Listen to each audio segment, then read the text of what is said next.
네, 글로벌 투자 이슈 찬찬히 풀어보는 김보미의 뉴스카페 시간입니다. 김보미 기자 나와 있습니다. 네. 김 기자, 오늘은 어떤 소식으로 시작해 볼까요? 네. 첫 번째는요, 미국 연준과 관련한 내용으로 좀 준비를 해봤습니다. 네. 올해 미국 증시에서 가장 큰 이제 포인트라면 뭐니 해도 금리 인상이 아닐까 싶은데요. 그렇죠. 올해 FOMC 위원들 좀 구성이 조금씩 바뀝니다. 그래서 어떤 위원들이 새로 들어오는지 그리고 각 위원들의 성향은 어떤지 등을 통해서 2022 FOMC를 좀 미리 보는 시간을 가져보겠습니다. 김 기자는 좀 미국에 있지도 않은데 미국 상황을 되게 잘하는 것 같아요, 항상. 네. 이 FOMC 위원들, 이번에 그 파월 의장이 금리를 올해 한 3차례 정도 올리겠다 이렇게 밝힌 그런 예상이 지금 나오고 있는 상황인데 그렇다면 이 FOMC 위원들 이번에 어떻게 구성이 바뀝니까? 네, 자료를 좀 준비했는데요. 일단 좀 같이 보시면서 좀 이야기를 나눠보겠습니다. 네. FOMC 위원이 총 12명인데요. 일단 1번부터 7번까지 해서 이 제롬 파월 연준 의장을 포함한 총 7명의 FRB 이사, 그리고 뉴욕 연방준비은행 총재는 상시 표결권을 보유를 하고 있습니다.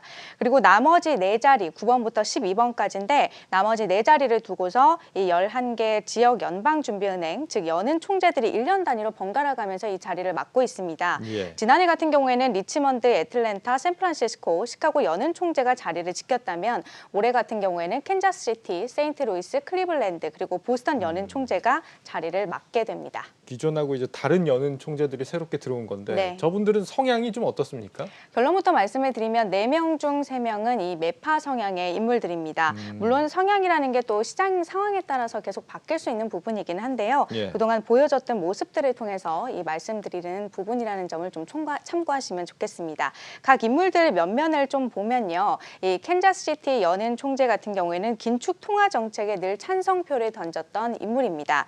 그리고 세인트루이스 연은 총재 역시 지난해 경기 부양책 철회를 이 초기부터 지지했던 인물이고요. 그리고 또 세 번째 클리블랜드 연은 총재도 매파에 속하는데 특히 다른 사람들보다 더 강경한 어떤 입장을 취하고 있는 인물입니다. 2년 전에 이 코로나 대유행 초기 당시에 연준이 경기 부양책을 시행하려고 할 때 그때조차도 유일하게 반대표를 던졌던 사례가 있습니다. 그리고 이제 마지막이 보스턴 연은 총재인데 현재 이 자리가 공석입니다. 그래서 새 총재가 선출될 때까지는 필라델피아 연은 총재가 이 표결권을 가질 가능성이 높은데요. 현재 연준 내에서 이 대표적인 중도파로 알려져 있습니다. 네, 뭐 필라델피아, 클리블랜드 어디에 있는지는 잘 모르겠지만 네. 뭐 대충 많이 바뀐다. 그래서 네. 3명 정도는 매파고 중도가 1명이다. 여기까지는 분명히 네. 알 것 같습니다. 네.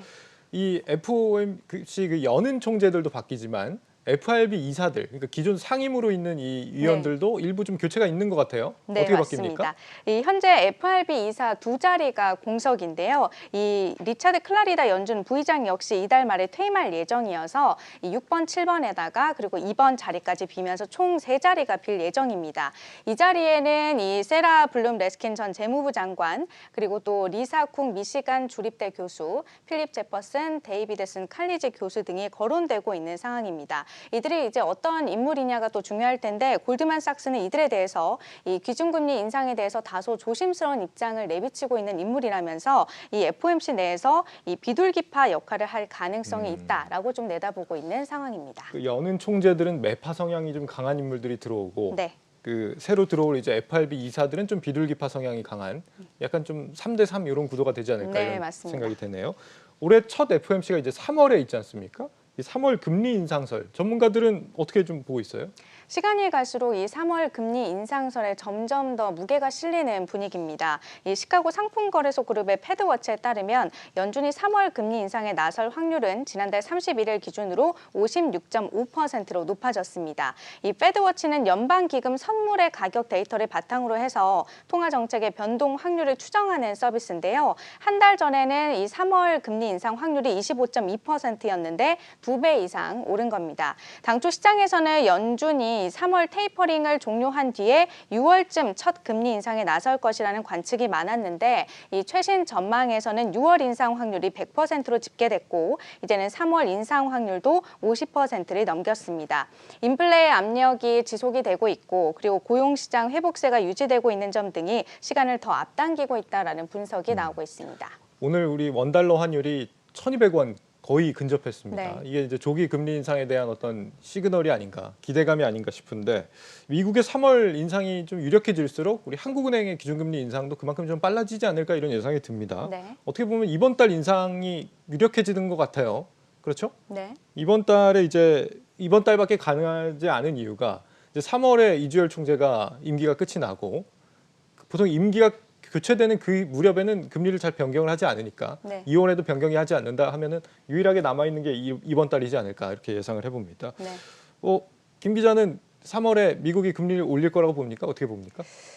저는 좀 아직은 좀 이르지 않나라는 좀 생각을 하고 있습니다. 그래요? 네. 전문가들하고 좀 반대되는 생각이네요. 네, 좀 이제 3월에 금리 인상을 하게 될 경우에는 시장이 굉장히 큰 충격이 있을 거기 때문에 그동안 지난해 같은 경우에도 시장 충격을 방지하기 위해서 계속 금리 인상할 거다, 테이퍼링 할 거다라는 시그널을 줬는데 이 3월 금리 인상은 조금은 좀 시장에 큰 충격을 주지 않을까. 그래서 좀 신중하게 반응을 하지 않을까라고 생각을 하고 있습니다. 앵커 같은 경우에는 어떻게 보세요? 저는 당연히 좀 인상을 하는 쪽에 무게를 두고 그러십니까? 있는데 한번 네. 기다려 보면 좋겠네요. 결과에 따라서 어떻게 되는지 한번 지켜보죠. 네, 뭐 내기 하실래요? 좋죠. 내기 한번 해보죠. 네, 알겠습니다. 알겠습니다.